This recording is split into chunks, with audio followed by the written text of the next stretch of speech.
Are you a new player coming into the world of Magic the Gathering and EDH? Well, you're probably asking yourself, where do I go from here? And that's a question a lot of people do ask themselves when they start getting into this game. What should I upgrade first? Should I get a whole bunch of staples? Should I upgrade my mana base? Should I upgrade my ramp package? Should I upgrade my card draw? Should I upgrade my synergy section? What is my deck trying to do? What are some suggestions? How do I get to being, a better player? Well, it is partly by playing better cards in a sense, but that's not the only thing, and that's what we'll be discussing in this video. You can join the Screw Army by subscribing. Alrighty, so we're getting into discussing where you sort of go from where you start in buying just a precon or just getting handed a precon or just getting into this game in general. You just want to build the deck, or your friend says let's play or whatnot, or let's jam some games or whatever. You're at your friend's house, you're at your local LGS, you're at your local pub, club or bar or whatever it is, and you want to start playing. And then perhaps afterwards you start going, well, now I do have a deck perhaps. So where do I go from here? What should I do next? So it's a difficult question, and there is no quote-unquote right or wrong answer to this question. But from my perspective, this is what I would think to do, because I think that your mana base is the least important of your worries. It does depend on what kind of colors you're in. I do think that if you're a beginner, you want to start in 2 color decks. 2 color decks are the most simple beyond 1 color decks. And I think 1 color decks or monocolor decks are just so simple and kind of bland, in my opinion, that I wouldn't play a monocolor deck, because if you play mono red or mono black or whatever, or even mono blue, you have such a big problem with dealing with enchantments and things like that, that it's like, well, as soon as somebody lands a game-winning enchantment like Doubling Season or whatever, I can never deal with it, basically. It's going to be there, and it's going to be generating them so much value throughout the rest of this game, and I'm never going to be able to touch it. So it's just one of those things that being tied to that one color and suddenly being unable to really do something against what your opponents are doing, which is something I was sort of discussing in a fairly recent video, which was I was saying it's not just about winning, it's also about not just losing. You can't just play to be like, oh, cool, yeah, I'm not going to worry about it, or I'm not going to care about it. That's the point. Like, if they're going to win from it, then you're going to lose from it. So you need to be able to answer a lot of these things. So not to go down that rabbit's hole too much, but that's the issue that, like, those monocolors do face. Now, mono green, mono white, they come with other issues, but I think mono green is probably one of the best decks still, because it's just so simple and whatnot that there can't be too much wrong with it for the most part. Yes, you can't literally kill anything, because there are no such thing as kill spells in green, but you don't really need creature removal when you have player removal, so I just don't think you have that big of a problem with it. But anyway, I'm not going to talk about that for the most part here.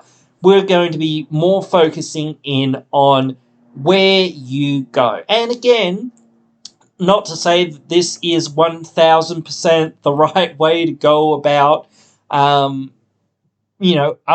a deck or, whatnot. You can do what you want to do. You can choose which path you want to choose. And as I said, I think mana bases are probably the last thing that you should touch. But again, if you want to go for your mana bases first, that's absolutely fine. Because again, a lot of the mana bases that are used in EDH are staple cards. So even if you are pulling this deck apart, you might, well, build a deck that's in red green or red white or green red or green white or whatever. So you keeping hold of your dual lands and your mana base is still fairly useful when you're new and early on and learning what you kind of want to do and what you like, what color combinations excite you, what strategies excite you, what you want to do in the game and whatnot. Because it's a whole journey to get into EDH, and I think when you're starting out, it's a very simple, basic type strategy. I am going to play my things that hit people and continually to hit people until they die. So those are the basics of those sorts of decks, unless you're a very decent, good player that actually really knows what's kind of going on, but that's neither here nor there because they will know what they're doing and know where they want to upgrade their decks and know the more optimal things. So it's no point in me trying to tell them how to build or upgrade or change their decks. There's more point for me to tell people who are less experienced because, hey, you guys are just getting into it. So my approach is to look at the thing that is most important to your deck. And the most important thing to your deck is the synergy therein of your deck. You can get by with some less than optimal ramp cards. You can get by with some less than optimal card draw options. You can get by without the most optimal removal options, but you can't really get by without the most, well, not the most optimal, but at least the correct things that actually work with what you're doing in your deck. You don't need all of these cards that are taking you on all of these other tangents and whatnot. So getting all the cards that are just taking you on all of these other tangents and don't really add anything to the core of the deck. Like, there are cards that seem like they're taking a tangent, but they're not really taking a tangent from what you're doing, especially things that recur your creatures, and things like that, or whatever you're doing, recur your artifacts, recur your enchantments, or whatnot, if you're a Voltron deck, or whatever, your equipment deck, which is usually a Voltron, but still, whatever you're actually doing in your deck, those things that make the deck actually work. How does my deck actually win? Besides, yes, I'm going to just hit people. Is it a Voltron deck? Is it a tokens deck? Is it +1 counters? Is it an artifacts deck? Am I playing a whole bunch of the new Warhammer cards? Am I playing a whole bunch of the Brothers War cards? Am I playing, some of the enchantments from Theros and whatnot, and this sort of thing? So identifying the things that your commander wants to do, and the direction of your deck really does help. Figure out those cards that are actually integral to the deck's overall strategy. Those other cards that are recursive or just kind of nice to keep in the deck are still going to be fairly useful, but for the most part, you don't just want these other things that are taking you away from the main strategy. So that would be my first thought to this is where I want to upgrade first in the main synergies. So going, okay, I'm playing whatever I'm playing, enter X here, and the things that are doing a really good job of doing that, I'm going to keep. The cards that are not really doing a good job of doing that, perhaps the cards that are too much mana, like 6, 7, 8, 9 mana or more, or cards that are doing this other thing that really my deck isn't doing or really doesn't benefit the deck that I'm building. Like if I'm building a tokens deck, perhaps I might have some cards in there that are +1/+1 counter based or buffing my creatures because, hey, I'm just making all these 1/1s. If I'm just making all these 1/1s or whatever, they're not that threatening. So at that point, I need to start putting in more cards that help me buff my stuff so that they can be more threatening, or I need to find a way to make those things more evasive, etc., whatever. Find a way to make it work so that I'm actually being able to pull ahead of what my opponents are doing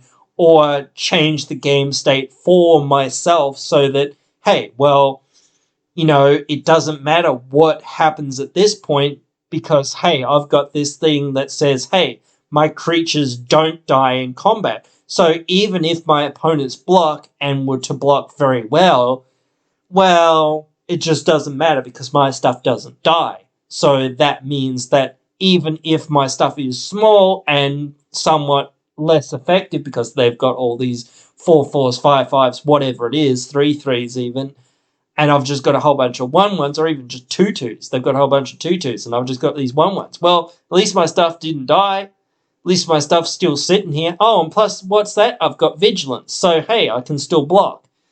So maybe I'll lose some of my stuff in blocking, but still, at least I've maybe been able to do some damage or maybe get some other effects out of what I'm trying to do. Generate more value on the field or generate more other things so that I can progress my game plan. The next thing that I would look to is kind of tough because ramp and card draw are so symbiotic that they're both so important that I think you can't really touch one without having to sort of touch the other. Though if I were to say one or the other, I do think that ramp often is much more important, especially early game and whatnot. So I would look at upgrading my ramp over my card draw because I think that, yes, still I could get away with some card draw effects that aren't quite as good as long as I can get them as best as what I can with all of my good ramp. So at that point, then I can still feel like it's not as bad because I've still got enough mana to felicitate what I'm doing, getting those getting those card draw cards out, and getting the other cards out that I actually need to enact those cards or enable those cards or whatever, or keep the game plan going in other ways. So again, that would be where I go. Then I would probably go with card draw after that. I do think removal, and I do include wraths into removal because those are removal, not single target, but yes, they still are removal. That would be where I would look at the last thing, I think, besides your mana base, of course, as I sort of said. Because, yeah, again, I could still deal with my removal, perhaps I have kill spells that are 4 or 5 mana or whatever, but that's still okay because it's still an answer to what my opponents are doing, and there are some good spells that are 3 mana, like Wear Tear, and there's a couple other ones that are out there that are not bad. Even Baleful Mastery, that's pretty darn good. It's technically says it's 4 mana, but you always pay it for the 2 mana mode, or at least I always say you should. But again, there's a whole bunch of spells that are out there that are kind of it seems like it costs this, but it actually costs this because read the card, explains the card and whatnot, and taking that slight downside of some of these cards or whatnot a lot of the time is very worth it. So those would be my suggestions. And as I said, again, you can do exactly whatever you want to do. If you can't sort of pick and choose, you can just sort of go, well, today I'll take one card from each. I'll choose one ramp spell, I'll choose one card draw spell, I'll choose one synergy card, I'll choose one, removal spell, and I'll upgrade them. Or I'll, choose, whatever's within budget for me. I've got $10 this week. I've got $5 this week. I've got $50 this week. Whatever it is, okay, I'm going to put $5 onto this deck, or $5 more into this deck. I'm going to put $10 more into this deck. I'm going to put $50 more into this deck. Little by little, I'm going to take out what's the worst card in this deck, and then find the next worst card, or find the next 10 worst cards. And then, okay, now I'm pretty happy with it. It's in a pretty decent place. And hey, now I'm playing with most of the people that are at my LGS, or that are in my, play group or whatever, with most of their, average decks that they just whip out at a regular rate. So once you get to that point, you're pretty golden. The gameplay is more in the strategy. I do find that is one thing that I will say, because once you sort of know what's going on and you can play better, it all falls much easier into place. It's not so much how expensive the cards are and how bad your lands are entering tapped, and etc., etc. That is a big part of it, certainly, but when you know how to play, you can sort of play around those sort of downsides and whatnot, and you can still win games very easily if you know how to play things right. Or if somebody else is just a bigger threat than you, which they often will be, because you'll be a lot slower in your game plan, having a less efficient or less powerful deck, or less upgraded deck, or whatever you want to say. So just remember that sometimes flying under the radar is very worthwhile as well, or at least seemingly trying to fly under the radar is also kind of, worthwhile. But that is the advice that I have to give to you guys. You guys can give me your advice if you really want to, or your thoughts, your ideas. You can write all what you think right down there in the comments below, and I hope to see you guys again in the next one.